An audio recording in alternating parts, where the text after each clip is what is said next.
Bonjour à tous. Alors donc, oui, je m'appelle Christian Gut, je suis conseiller auprès des structures vitivinicoles, notamment dans la recherche de performances technico-économiques. Et donc c'est dans ce cadre-là que j'interviens auprès du domaine Terriquet. Donc d'abord, je vous prie d'excuser Armin Moufassa, qui n'a pas pu se libérer, qui aurait sans doute mieux que moi pu vous présenter ses motivations. On a eu de longues discussions, donc je pense pouvoir quand même vous en retranscrire l'essentiel. Donc comme disait Sébastien, précédemment, le domaine fonctionnait avec des triturbines. Et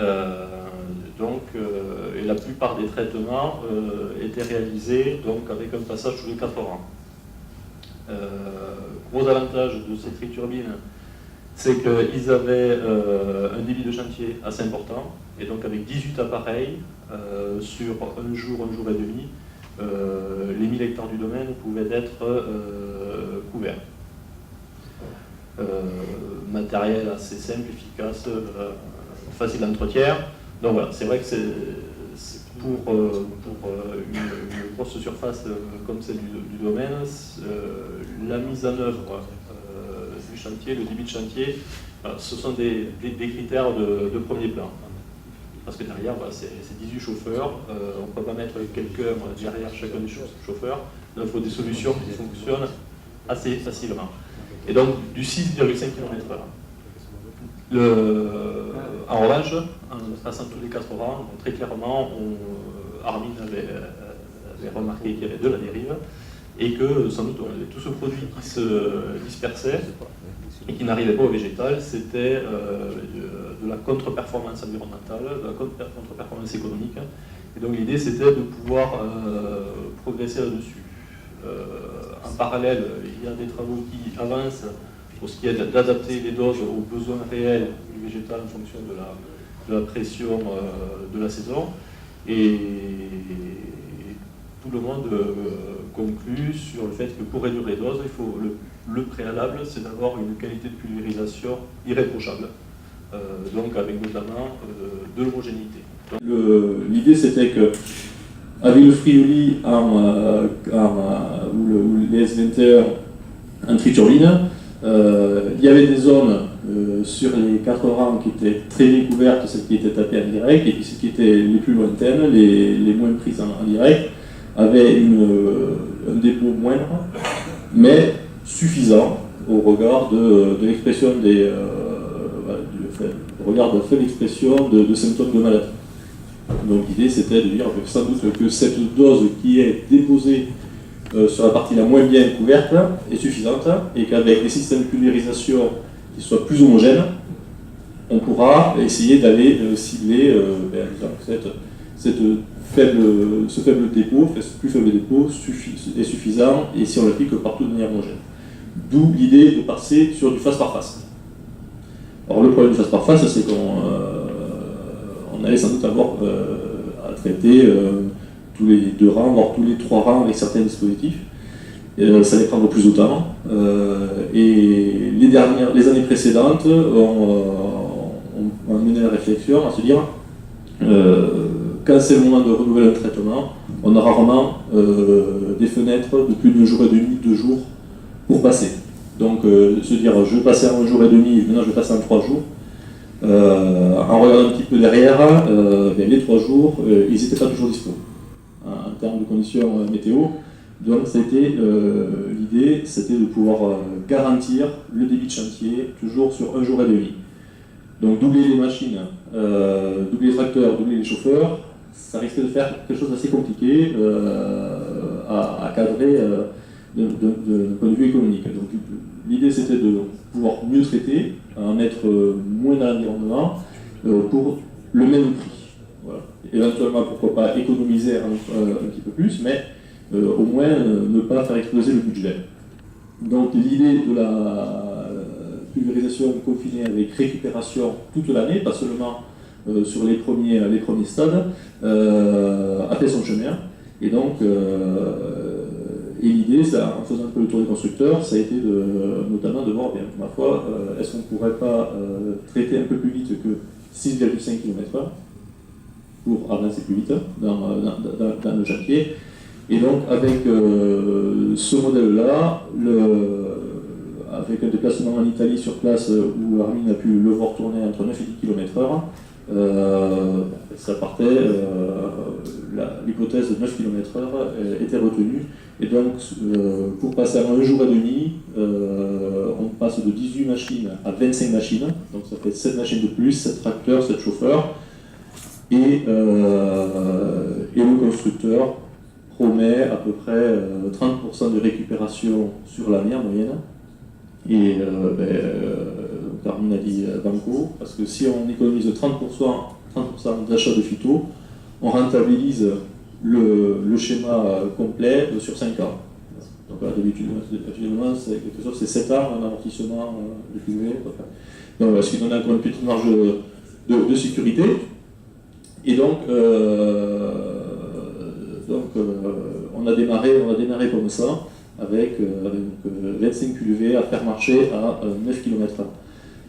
Et 30% de récupération de bouillie devait permettre de rééquilibrer le surcoût des appareils, parce que vous imaginez bien que ce type d'outil coûte un peu plus cher qu'un aéroconvecteur.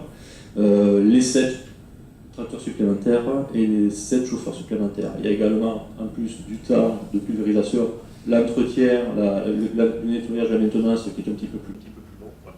Donc tout ça, mis bout à bout, les 30% de récupération, c'est 30% d'achat de produits en moins et ça doit venir équilibrer. Donc on a démarré cette année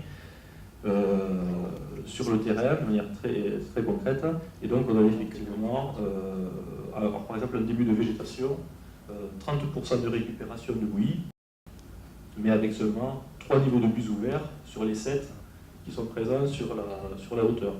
C'est-à-dire que par rapport à tout ouvert, on sera à plus de 50 voire 60% de récupération. Un milieu de végétation, on a maintenu, comme on commence à être sur 5 niveaux de buse ouverts sur les 7, on continue à maintenir du 30% de récupération, et la pleine végétation, on est encore sur du 20% de récupération. Donc 20% de récupération, c'est vrai qu'avec les maladies du bois, on a des fois des petites fenêtres avec 10% de manquant, ça fait déjà de la récupération ça explique un petit peu le fait que d'habitude, à pleine végétation, on ne considère pas nécessairement 20% de récupération comme étant quelque chose de spécialement atteignable. Bon, là, on y est. On est sur, alors, en termes de mouillage. Donc après, aussi au niveau de ce matériel, ce qui était intéressant, c'était de pouvoir avoir une cuve de 2200 litres. Et donc, en donnant des consignes de pulvérisation sur 130 litres hectares, avec la récup, on est entre 100 et 105 litres hectares appliqués réellement, mais bon, en termes de mouillage, c'est la concentration de la bouillie qu'elle est sur 130 litres. On arrive en pleine végétation à faire une grosse demi-journée avec un plein. Ce qui fait qu'on fait 3 pleins sur 3 demi-journées pour passer le PUV. Et donc chaque PUV traite 40 hectares. Donc ça fait partie aussi du calcul.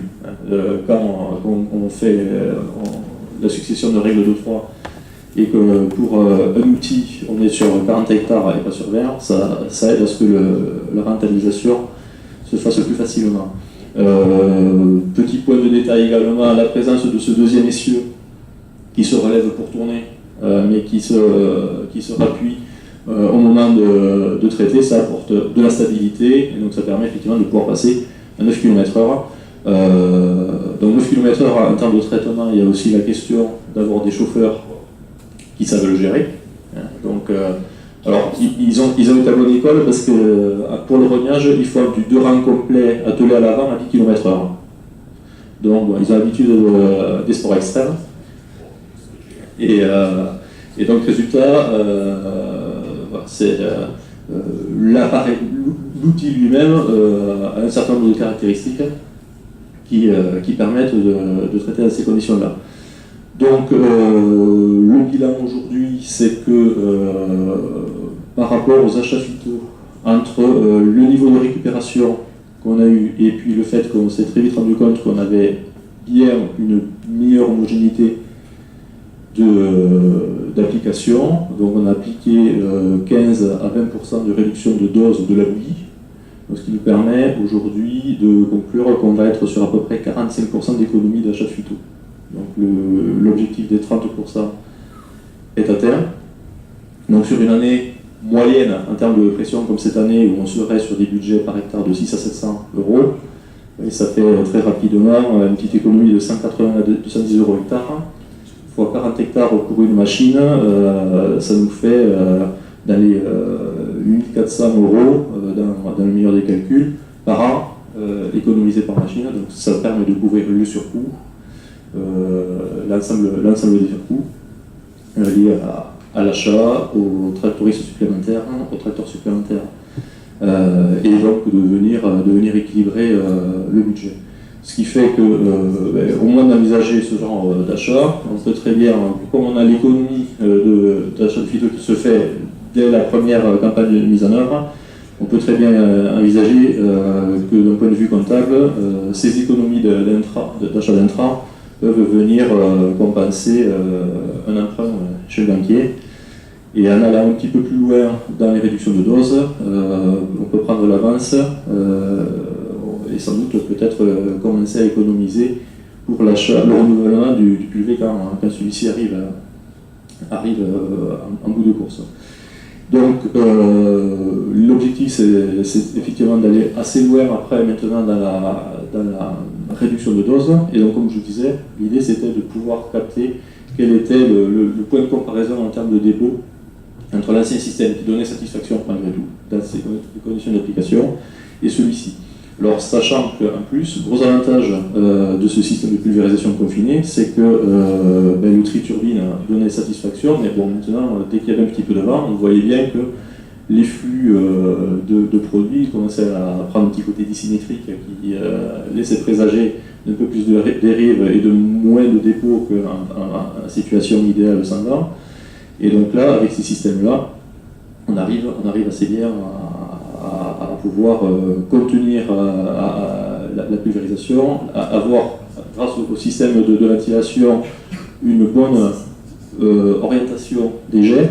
Alors quand il vient d'ailleurs 9 km/h, c'est également possible parce que la rampe, alors je ne sais pas si on a une photo, la rampe voilà, de soufflant peut être orientée. Donc ce n'est pas à 9 km/h, elle est orientée un peu plus vers l'avant pour anticiper et compenser le vent relatif qui est supérieur à 9 km/h par rapport à un passage à 5. Il y a 4 km/h de vent relatif supplémentaire qui peuvent être compensés, et donc l'orientation est faite pour que les jets puissent véritablement aller taper à 90 degrés la végétation au moment de l'impact. Donc c'est projeté un petit peu devant, et avec le vent relatif à 9 km/h, au moment de l'impact, ça traverse. Ça c'est particulièrement senti par rapport au premier traitement qui avait été fait avec les machines livrées d'usine. Les chauffeurs voyaient qu'il y avait, au moins de traiter, dans certaines situations, il y avait quelques embruns qui dépassaient des panneaux. Donc le constructeur est venu, a fait les réglages au champ, et une fois donc les rampes de ventilation ajustées, quand on voit la machine passer, on ne voit quasiment pas d'embruns sortir des panneaux. Donc c'est également quelque chose d'extrêmement positif dans la mesure où, avec 1000 hectares répartis sur un quart du département, il y a des riverains, c'est inévitable. Et donc vis-à-vis des riverains, ça permet d'apporter une meilleure image, et au moins quand on traite, ça reste, ceux qui quittent le pulvérisateur arrivent sur le feuillage, et ceux qui doivent arriver au feuillage reviennent au pulvérisateur. Il y a assez peu de dérives, c'est confirmé. Alors, au niveau quelques éléments, on va dire, issus de l'expérience de terrain, on s'est quand même rendu compte que les pulvérisateurs qui partaient sur une journée, travaillaient par exemple davantage de climat 5, un feuillage un petit peu moins dense, faisaient plus de récupération par rapport à des coins très vigoureux où là, il y a un vrai rideau avec beaucoup plus d'interception. Tout ça, c'est de l'ordre de la logique. Également, pour les parcelles, si on a un vignoble avec pas mal de parcelles dans le travers de la pente, avec des effets de marche, l'option, alors que le domaine n'avait pas prise initialement, d'avoir un correcteur de dévers qui gère la hauteur des modules de pulvérisation confinée pour les traiter séparément serait une bonne chose, puisque pulvérisation confinée, ça veut dire qu'à un moment donné, on définit un volume dans lequel la pulvérisation va se faire. Si ce volume est bien aligné par rapport au végétal, évidemment, pas de problème. Maintenant, si pour une raison, comme par exemple le fait que le dévers d'un côté a fait relever l'ensemble de la machine et que le rang qui est un peu plus bas se retrouve, on va dire, sur la partie basse un petit peu en limite, le risque que le bas soit un petit peu moins bien protégé. Et alors, le domaine Châteauziers-Riquette réalise exclusivement de l'épantrage manuel. Donc ils se sont rendus compte que sur certaines parcelles qui étaient, et notamment après un dernier, et pour lesquelles donc, les pampres n'avaient pas été couvertes, ça avait été un point d'expression de la maladie, bon, supprimé une fois les pampres retirés. Mais bon, ça fait jamais plaisir d'avoir des foyers, et donc ça va faire l'objet d'une réflexion. Et du coup, éventuellement, sur l'uniblanc, avec les grappes qui descendent très bas, sur des vieux uniblancs dont les cordons sont un peu bas, il y avait les pointes des grappes qui ont effectivement développé cette année un petit peu de botrytis grappe, parce qu'un petit peu moins bien protégé. Donc, dans ces situations très particulières là, de dévers et de correction qui se fait au niveau du rang le plus haut. Voilà. Sinon, comme je vous disais, par rapport aux objectifs initiaux, c'est-à-dire une meilleure qualité de pulvérisation plus homogène, réduire la dérive et donc l'exposition des riverains de l'environnement, tout en restant dans un budget constant, les objectifs sont atteints. La prise en main par les chauffeurs a été assez rapide. Au bout de 2-3 traitements, ils étaient parfaitement à l'aise. Voilà pour cette première année. Et donc l'objectif, ça va être d'exploiter maintenant les essais qui ont été réalisés sur le banc pour essayer de mettre en œuvre cette stratégie, c'est-à-dire quel était le niveau acceptable de protection en termes de dépôt apporté par le triturbine et à quel point on peut réduire à ce moment-là la quantité de bouillie avec la pulvérisation de qualité et homogène du face par face. Donc là-dessus, Sébastien va présenter les premiers résultats tout chaud tout frais, voilà, qu'on commencera à mettre en œuvre à partir de l'année prochaine, très certainement. Est-ce que vous avez des questions? Est-ce que vous avez remarqué une consommation plus importante ou une diminution du carburant? Alors là-dessus, j'ai pas l'information. C'est des lignes à combien? Quel est l'argent les lignes? 2,50 m.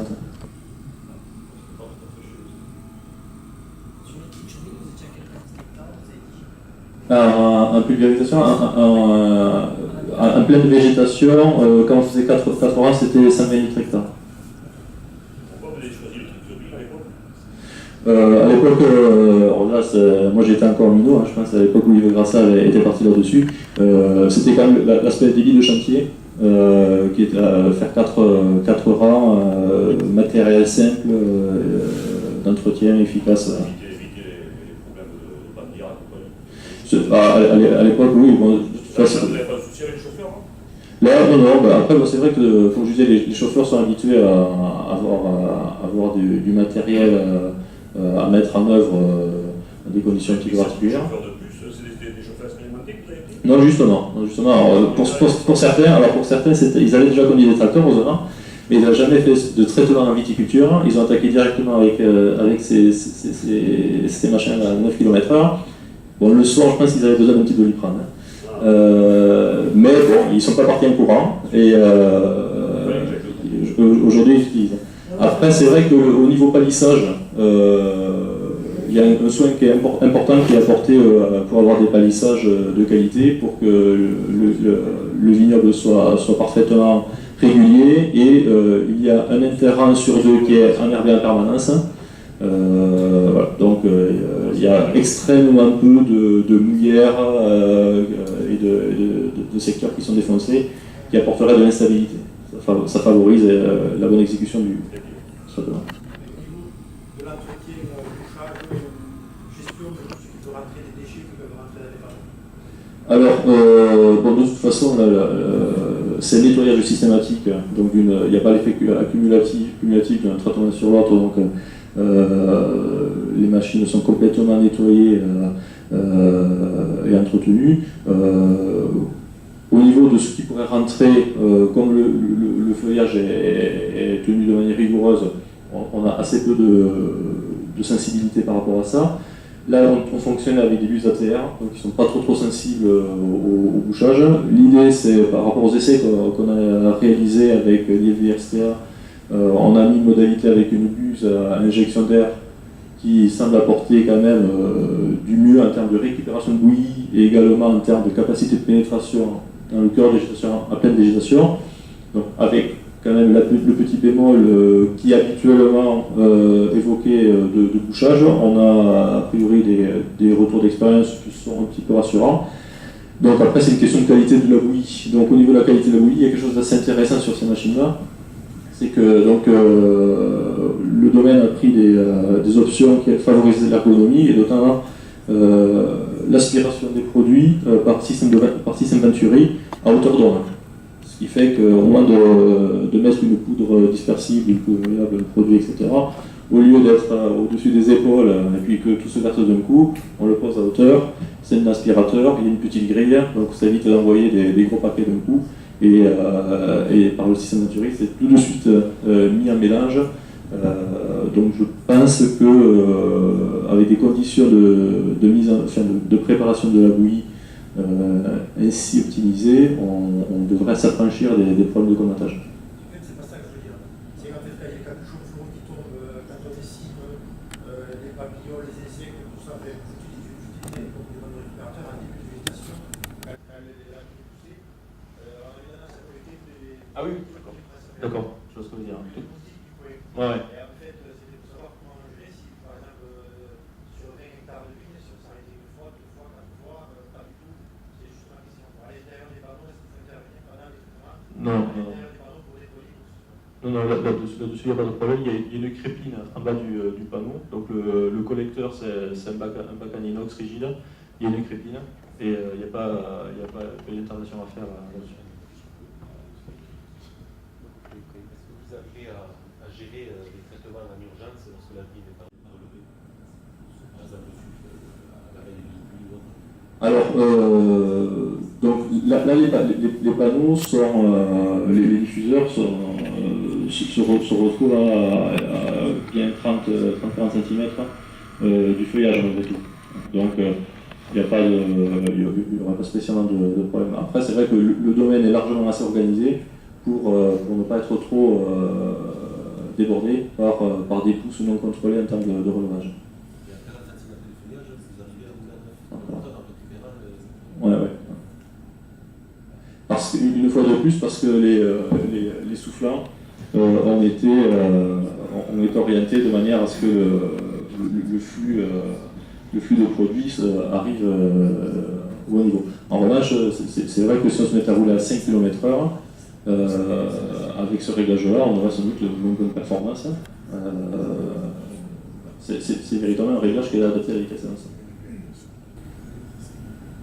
Votre hypothèse économique, là, c'est par rapport à des doses pleines. Avec Oui. les turbines, vous faisiez des doses pleines du début à la fin. Oui. Alors, on adaptait, c'était les doses pleines avec une adaptation du nombre d'ouvertures. Donc, en début de végétation. La dose, je parle jusqu'au hectare. Oui. L'hectare, elle est pleine du début à la fin. Non, parce qu'en début de végétation, donc on partait sur une concentration de bouillie de pleine végétation. On n'ouvrait pas toutes les buses. Donc on était sur du 2 tiers, entre moitié et 2 tiers dose en début de végétation. Et aussi, je pense qu'avec ce type d'appareil, plus on multiplie le nombre de passages et plus il est facile de le rentabiliser. Si on récupère 30% sur 3 passages, c'est pas la même chose que 3% sur 12. Effectivement. Combien de passages vous avez fait cette année? Cette année, on est sur...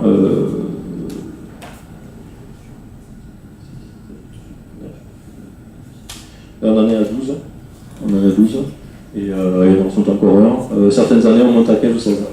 Donc c'est vrai que c'est d'autant plus rentable que faire la récupération se fait d'un plus qu'on consomme du produit phyto et qu'on a de nombreux passages à faire.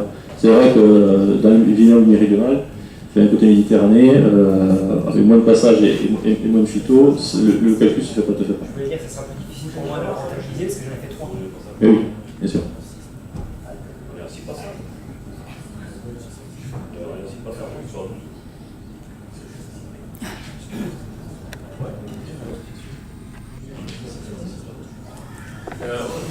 Est-ce que, je me posais la question, si des couverts végétaux ont été mis en place à des dépendants comme ça, qu'on ne racle pas la végétation en passant dedans, est-ce que vous avez des couverts? Est-ce que vous avez... Alors, on va remettre le couvert, justement, mais donc la question va se poser dans les années qui viennent. Mais pour l'instant, on n'est pas dans ce cas de figure.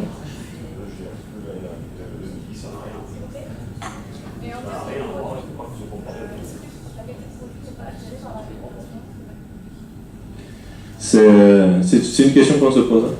Là-dessus aussi, il n'y a pas trop de recul, mais avec Sébastien, on a imaginé effectivement essayer de pouvoir l'évaluer l'année prochaine.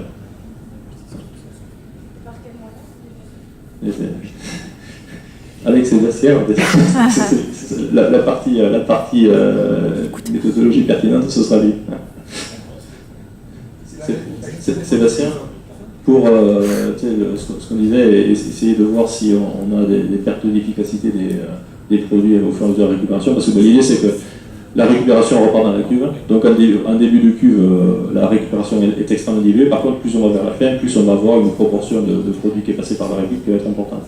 Donc on avait parlé d'essayer de faire une évaluation. Est-ce que de la concentration du produit. Ouais, déjà on travaille moins sur la concentration, et après sur l'altération, c'est vrai que la question se posait, t'avais une idée là-dessus sur le côté altération des matières actives? Ouais. Donc voilà. Suite au prochain épisode, c'est ça. Pas de l'altération, c'est plutôt de la dilution, parce que le matin c'est de l'arrosé, on va récupérer de l'eau. Alors il y a effectivement, on a remarqué ça, qu'effectivement avec le coup de la rosée, on avait l'impression d'avoir des taux de récupération plus importants le matin que l'après-midi. Donc il y a l'aspect effectivement de dilution. Après ce qui se passe, c'est que là on est sur des systèmes où ça fait pas. Alors là je parle sous le contrôle de Carlo. Comme on est sur, on a l'air qui passe à travers le panneau et qui s'assèche.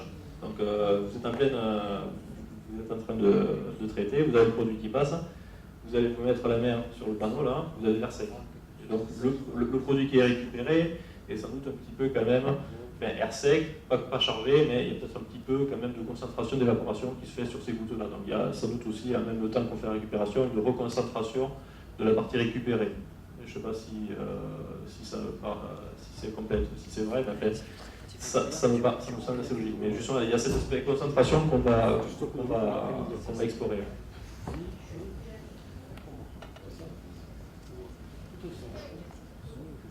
Pardon? Un peu tout, du systémique, du contact. Mais sinon, c'est vrai qu'on se pose la question, mais on n'a pas la réponse. On est parti, hein. Donc c'est vrai qu'on n'est pas parti tout chou, on a appliqué 20% de réduction de dose qui est sans doute un peu faible encore en termes d'effort de réduction de dose par rapport aux résultats que l'on obtient sur le banc d'essai.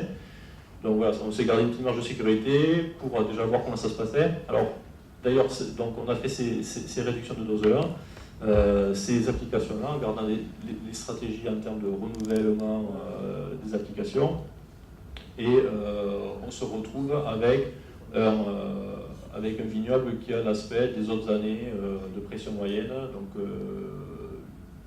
l'ensemble du vignoble bien couvert, et quelques parcelles extrêmement sensibles au milieu, par exemple, enclavées dans des bois avec un lac en contrebas, qui d'habitude décroche un peu, et là, elle décroche un peu. Voilà, donc, il y a cette idée qu'avec ces 45% d'économie de produit, on est dans le registre du nitro peu. Ceux qui décrochent d'habitude a décroché, et le reste qui est habituellement bien protégé a été bien protégé. Donc ça ressemble à une année classique où on utilisait tous les produits. Comment vous gérez les fonds de cuve, comme on ne sait jamais trop avec la récupération, comment on va arriver? Alors, en fait, ce qui se passe, c'est que comme on est sur un jour et demi et donc 3 cuves, le soir même, les surfaces qui ont été traitées et appliquées sont enregistrées, ce qui nous donne le niveau de récupération du jour. Et donc pour la dernière cuve, qui part la troisième demi-journée, est calculée en conséquence.